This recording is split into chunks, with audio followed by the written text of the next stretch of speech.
Good day everyone, I'm Eric. And I'm Clark, and we're going to show you how to make chicken pastel. For our first ingredient, we have chicken, carrots, garlic, onion. And we have Vienna sausage, potatoes, quick melt cheese or any other cheese you like, chicken cubes or you can make your own chicken stock, and we have here the cream. And later on, Ben will show you how to make the dough. And now we're going to show you how to cook chicken pastel. First, we have to sweat the onions. Yan lang Ben.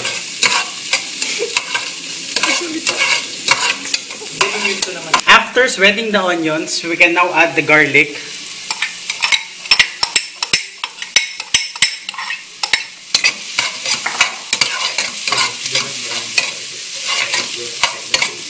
Do not overcook the garlic because it will affect the taste later on. After sauteing the garlic and the onions, we can now put the chicken.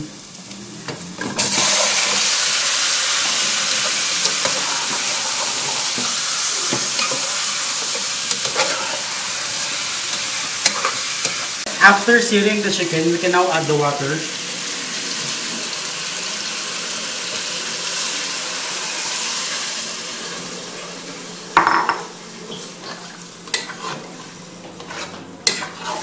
Hindi pa nga na-stir eh.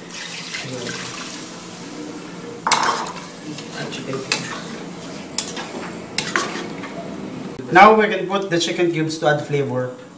Tama ba?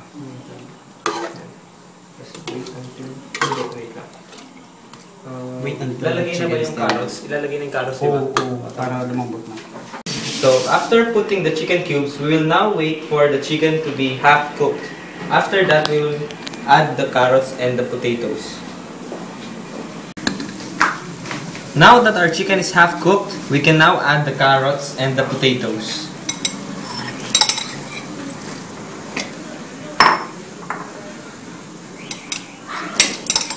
Now we will wait for the three ingredients to be cooked together.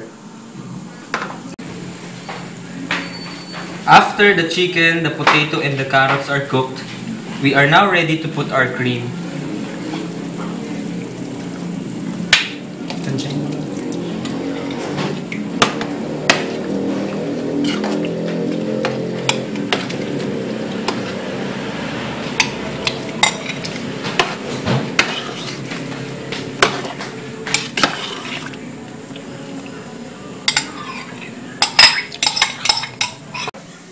Now, after putting the cream, we can now add the cheese, which we grated earlier.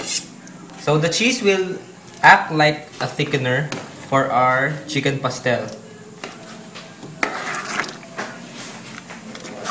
Let it simmer for a while and we will going to add the sausage later on.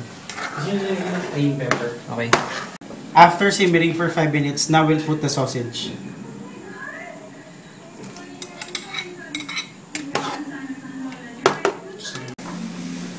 Hi, I'm Benedict and I'm going to show you how to prepare the layer of the pastel, which is the dough. And all you need is 220 grams of flour, 100 grams of butter, 1 egg and some water. Now I'm going to show you how to make the dough. To start off, we're going to mix the flour and butter and mix it using with our hands until it is well combined. Now we add the egg. Mix it using your hands again. After mixing all of the ingredients, now we are going to knead it so that the ingredients will fully incorporate. After kneading the dough, now we are going to roll the dough out thin. Now, finally, we're going to cover chicken pastel with the dough.